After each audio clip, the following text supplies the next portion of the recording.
To demonstrate how to test a starting circuit and identify any problems that you'd have in a starting circuit on a car. We've got this really nice simulator here that represents the starting circuit in the car, and it's wired the same way that about 99% of all starting circuits on vehicles are wired.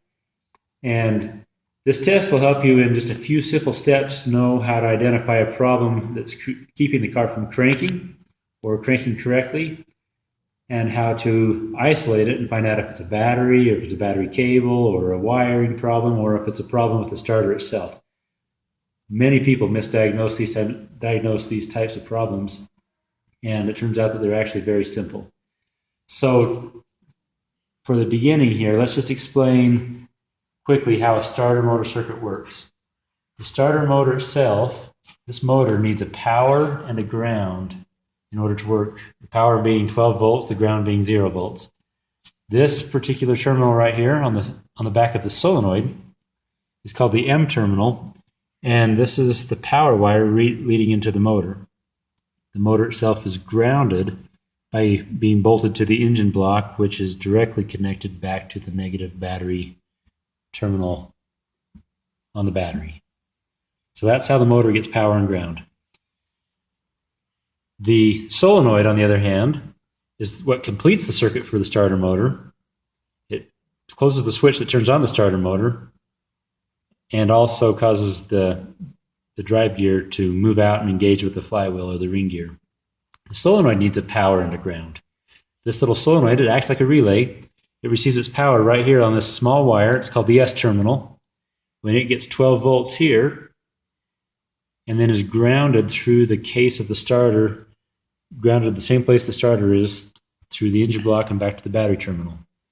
So when 12 volts arrives at this point right here, the solenoid energizes, which closes the switch, which sends the 12 volts that we have here at this B terminal to the S terminal in the starter motor, and it will spin. Now the B terminal is connected directly to the positive battery terminal at all times. You see that it's just connected all the time. You'll have 12 volts here. And it's only when the solenoid engages and closes this that we connect these two and supply power to the starter motor. So that's how it works. And you see here in this circuit, the S terminal receives power through this wire right here, which comes back to a starter relay. And then through the ignition switch, through a fuse, and the positive battery terminal.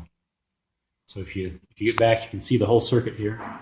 So it's kind of interesting. We've got a relay which completes the circuit that turns on another relay, the solenoid, which completes the circuit and turns on the motor. Each time it's closing a higher current circuit as it goes. This relay also needs to have a power and a ground to turn it on. It gets its power right here through this key cylinder, this ignition switch, all right, from the battery, and it gets its ground through this wire here that has a switch in it. And this little switch, this push button, actually represents the clutch safety switch or the park neutral switch that all cars have. And this is the switch that closes when you press the clutch, or when you put the car into park or neutral, the switch is closed. So if I put the car in park by pressing that switch and turn on the ignition switch, the starter motor should energize. Now, if you look down there closely, you'll be able to see the drive gear as it engages.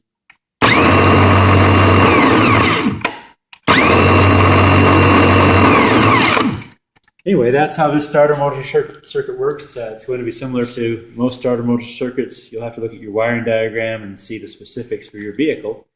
But now let's show how you would test and isolate a problem with this. So I'm going to reach around the back and insert a problem. Now, when we come to start the car, the starter no longer works. I hear a funny little noise, but the circuit doesn't work. So there are actually 4 measurements. That's all. This is simpler than most people think. There are 4 measurements that you need to take to identify the problem. They're all voltage measurements, and they're all going to be done under a load, meaning I want to take these measurements while I'm turning the ignition switch to the start position and attempting to crank the engine.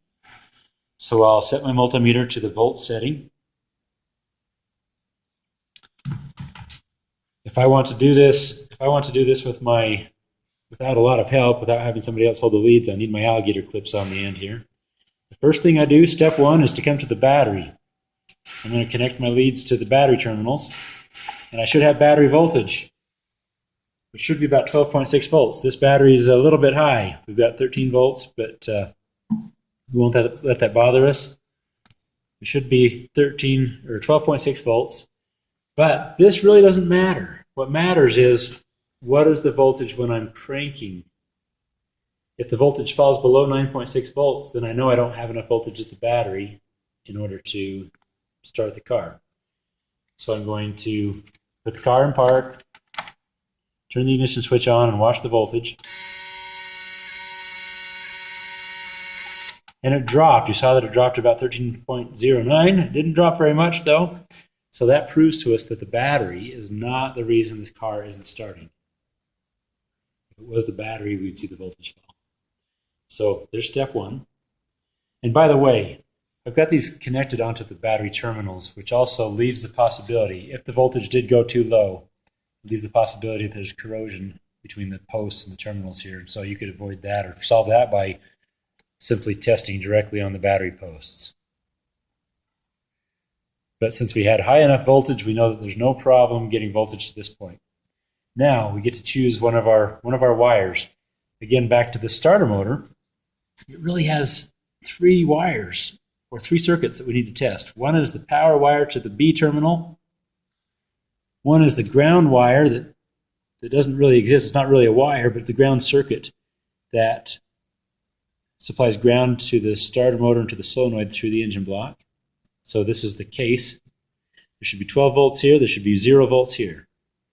And then the final one is this S terminal that supplies power to the solenoid. It should have 12 volts when we're cranking. So we'll put one of our leads on the positive battery terminal and move down here to the B terminal. We should have 12 volts here at the positive battery terminal. We should have 12 volts here. And that should give us a reading of 0 volts difference between these 2 points. Right now it says 0 volts. But this only matters, it only counts when I'm cranking the engine over. If there's high resistance in that battery cable, it will likely only show up under a load. So, attempt to crank the car. And while we're cranking it, that didn't go up at all. So we're, under this situation, we're losing nothing. We're not losing any voltage at all from the positive battery terminal to here. That proves that our positive circuit is good. So now we'll do the same thing with the ground circuit. So the ground circuit is the case. So I'll put one lead here on the case of the starter and the other lead up here on the negative battery terminal. And we should have 0 volts at the negative battery terminal. We should have 0 volts here. The meter tells us that we have no voltage difference between those 2 points, which is great, but we can only determine if we have a problem if we measure it while we're cranking the car. While cranking, we have about 2 or 3 millivolts, so it's dropping a little bit of voltage, but almost nothing. That's insignificant. Really here, I wouldn't worry about anything that was more than, I wouldn't worry about anything that was less than about a half of a volt. Or 0.2 volts maybe on one side of the circuit and 0.2 on the positive side, but half a volt overall. This just shows us that we're getting all of our battery voltage to our starter motor, at least to this B terminal. So we've got one last test to perform, and that's to measure voltage at the S terminal. And so to do that, I want to compare the S terminal voltage here. I'll reverse these. I want to compare the S terminal voltage here to the battery voltage. Remember, the S terminal is a power wire that's connected all the way back through to the positive battery cable. It should have 12 volts here, and when I'm cranking, it should have 12 volts here, which should give me a reading of 0 volts, right? No voltage difference between these 2 points when it's cranking. Now, right now, I read battery voltage, and it should read battery voltage because the circuit is open. But once I close the circuit, it should go to 0 volts. So here we go.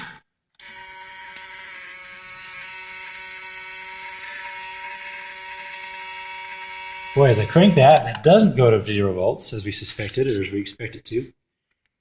It went to about 11 volts. So it tells me I've got 11 volts difference from here to here. So if I do have 12.6 volts here, then I'm missing 11 volts by the time I get here. So I only have about a volt and a half getting to this S terminal. So we've just identified our problem. We found which part of the circuit it's in. It's in the circuit that feeds this S terminal somewhere. Now, if I wanted to narrow this down, now I'd begin doing voltage drop tests within the circuit. I could test from the positive terminal to the fuse while I cranked it over, or from here to the ignition switch, or the relay, or any component in between. I could measure for voltage being lost until I narrowed it down. Perhaps I'd find that I had a relay that had a bad contact, or an ignition switch that had poor contacts, or maybe I even got a wire that has resistance. But that's how you would test in 4 simple steps a starter motor circuit and know what's wrong with it.